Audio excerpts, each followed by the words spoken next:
అసలు బంగ్లాదేశ్ లో వాళ్ళంతా కోరుకుంటుంది ఏంటి? ముఖ్యంగా హసీనాకు సంబంధించి జరుగుతున్నటువంటి లేటెస్ట్ ఇష్యూస్ ఏంటి?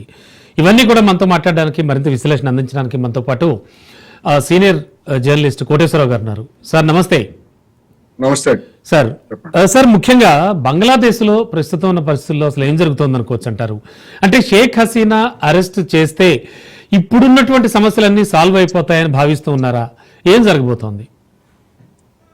బంగ్లాదేశ్ రాజకీయాలని చూసినప్పుడు షేక్ హసీనా నాయకత్వంలోని అవామీ లీగ్ పార్టీ బంగ్లాదేశ్ లో ఉన్నటువంటి ఒక లౌకిక వాద పార్టీ అనేది తెలిసిందే.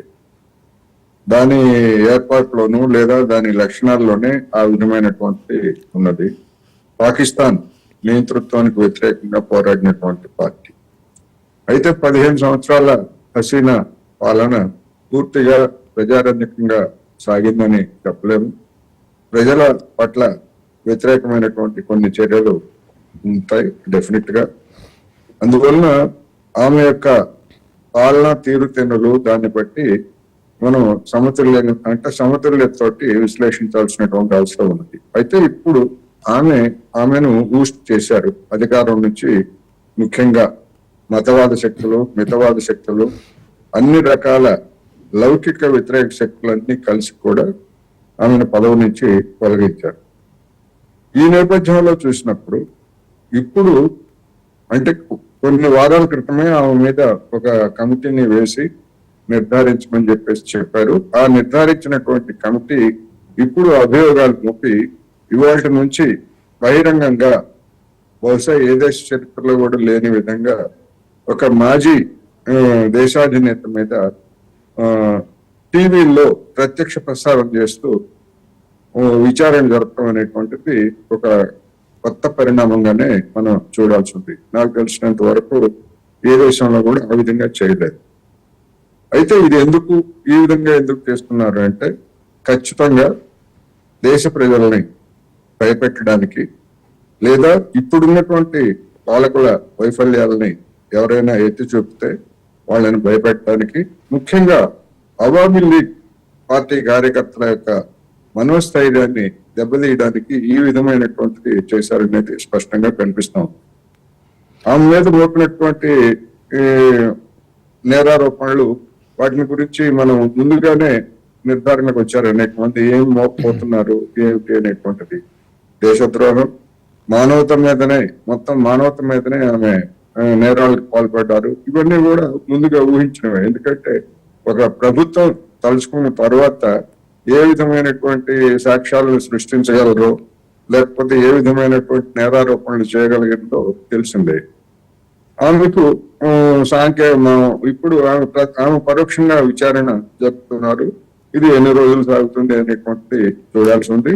నేను అనుకోవటం ఎక్కువ రోజులు సాగేటువంటి అవకాశం కూడా లేదు. వచ్చినటువంటి వార్తల ప్రకారం ఆమెకి ఉరిశిక్ష విధించబోతున్నారు ఆమె మరికొందరికి అని కూడా చెప్తున్నారు. ఏం జరుగుతుంది ఏమిటి అనేటువంటిది మనం చూడాల్సి ఉంది. మీరన్నట్టుగా షేక్ హసీనాను ఆ విధంగా పరోక్షంలో శిక్ష విధిస్తే, లేకపోతే ఆమె ఇప్పుడు భారతదేశంలో ఆశ్రయం పొందుతున్నారు. మాకు అప్పగించాలని చెప్పేసి గతంలోనే బంగ్లాదేశ్ ప్రభుత్వం మన కేంద్ర ప్రభుత్వాన్ని కోరింది. ఆ కోరినటువంటి లేఖ వాస్తవమే గాని తర్వాత ఆమెను అప్పగించాలా లేదా అనేటువంటిది మన కేంద్ర ప్రభుత్వం అయితే ప్రకటించలేదు.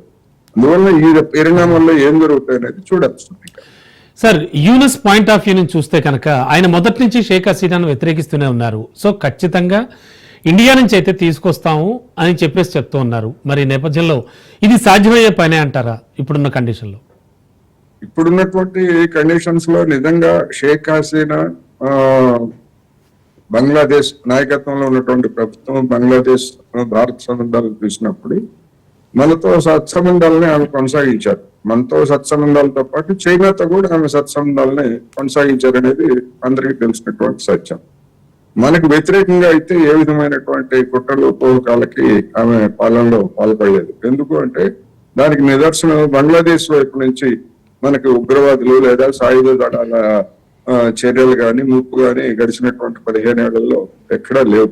ఎక్కడన్నా స్మగ్లర్లు లేకపోతే నేరగాళ్లు అటు ఇటు చేసినటువంటి కొన్ని పనులు ఏమైనా ఉంటే ఉండొచ్చు తప్ప పాకిస్తాన్ వైపు నుంచి వస్తున్న మాదిరి ఉగ్రవాద ముప్పు అనేటువంటిది బంగ్లాదేశ్ నుంచి మనకు రాలేదు. అందువలన ఇప్పుడు మన ప్రభుత్వం నేను అనుకోవటం ఆమెను అప్పగించేటువంటి అవకాశాలు దాదాపు లేవు. ఉండేట్లయితే ప్రభుత్వం యొక్క తీరు వేరుగా ఉంటుంది. ఎందుకంటే మనం చూస్తున్నాం కొన్ని దశాబ్దాల తరబడి చైనా మీద తిరుగుబాటు చేసి టిబెట్ లో చైనా మీద తిరుగుబాటు చేసినటువంటి దలై లామాను మనం ఇక్కడ మన దేశంలో ఆశ్రయం కల్పించి ప్రవాస ప్రభుత్వాన్ని ఏర్పాటు చేయడానికే కాదు ఆయన ప్రాణాలకు కూడా మనం రక్షణ కల్పిస్తున్నాము. మొత్తం అన్ని భద్రతలు మనం చూస్తున్నాం. అటువంటప్పుడు షేక్ హసీనాని మరి దలై లామాకు భిన్నంగా బంగ్లాదేశ్ ప్రభుత్వానికి అప్పగిస్తారా అన్నది పెద్ద ప్రశ్న. నేనైతే అప్పగిస్తారని అనుకోవట్లేదు. ఒకవేళ ఏదైనా అంతర్జాతీయ ఒత్తిడి ఏ విధంగా వస్తుంది, ఎవరి నుంచి వస్తుంది అనేది కూడా ఇప్పటికైతే అంత స్పష్టత లేదు. అటువంటి అవకాశం లేదనేది సార్ ఓవరాల్ ఎపిసోడ్ లో చూస్తే కనుక ఒక 15 ఏళ్ల పాటు సుదీర్ఘంగా పాలించినటువంటి నేతకి ఈ దుస్థితి రావడాన్ని ఎలా చూడొచ్చు? అండ్ మరోవర్ ఏంటంటే ఇప్పుడు ప్రస్తుతానికి ఇండియా శరణార్థిగా కూడా ఉన్నారు హసీనా.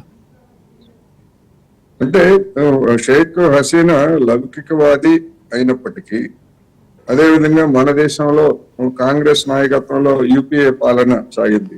యూపీఏ ప్రభుత్వం లౌకిక ప్రభుత్వమే అయినప్పటికీ లేదా గత 11 సంవత్సరాలుగా నరేంద్ర మోడీ నాయకత్వంలో ఉన్నటువంటి ప్రభుత్వం మితవాద శక్తులతో కూడినటువంటి ప్రభుత్వమే అయినప్పటికీ అటు బంగ్లాదేశ్ లో గాని ఇటు భారతదేశంలో గాని గడిచినటువంటి 20 సంవత్సరాల కాలంలో ఆర్థిక పరిస్థితిని మెరుగుపరిచే విధంగా ఏ ప్రభుత్వం కూడా చర్యలు తీసుకోలేదు. ఆ చర్యలు తీసుకున్న ఫలితంగా అనేకమైనటువంటి ఉద్యమాలు ఆందోళనలు తలెత్తాయి. మనం పక్కనే ఉన్నటువంటి శ్రీలంకలో కూడా చూసాము. అక్కడ కూడా రాజపక్షే సోదరులని సింహళ హృదయ సామ్రాట్లుగా జనం నెత్తిన పెట్టుకొని పూజించారు కొన్ని దశాబ్దాలతో పాటు. కానీ వాళ్ళు చేసినటువంటి నిర్వాకాలు అవినీతి అక్రమాలతో పాటు మొత్తం ప్రజలకు వ్యతిరేకంగా చేసినటువంటి నిర్ణయాలతోటి ఏ విధంగా జనం తరిమి కొట్టారో చూశాం. అటువంటి పరిస్థితుల్ని దాన్ని అవకాశంగా తీసుకొని షేక్ హసీనా ప్రజా వ్యతిరేక చర్యల కారణంగా ఆమె మీద అక్కడ ఉన్నటువంటి ప్రతిపక్షాలు కావచ్చు లేదా విదేశీ శక్తులు కావచ్చు, ముఖ్యంగా అమెరికా లాంటి ఏజెన్సీస్ కావచ్చు, ఇవన్నీ కూడా ఆ విధమైనవి చేశాయి. అందువలన పాలకులకి వైఫల్యాలు అనేటువంటివి వస్తున్నప్పుడు అవి ఆర్థిక వైఫల్యాలుగానే ప్రధానంగా ఉంటున్నాయి. ఆర్థిక వైఫల్యాలు ఉన్నప్పుడు జనం ఏ విధంగా స్పందిస్తారనేటువంటిది వివిధ దేశాల్లో పలు రకాలుగా జరిగింది. అన్ని దేశాల్లో ఒకే విధంగా జరిగిందని మనం చెప్పలేము. అందుకని అసలు కారణం ఆర్థిక వైఫల్యము, జన జీవితాలు మెరుగుపడకపోవడం అనేది నా అభిప్రాయం. బంగ్లాదేశ్ లో కూడా జరిగింది.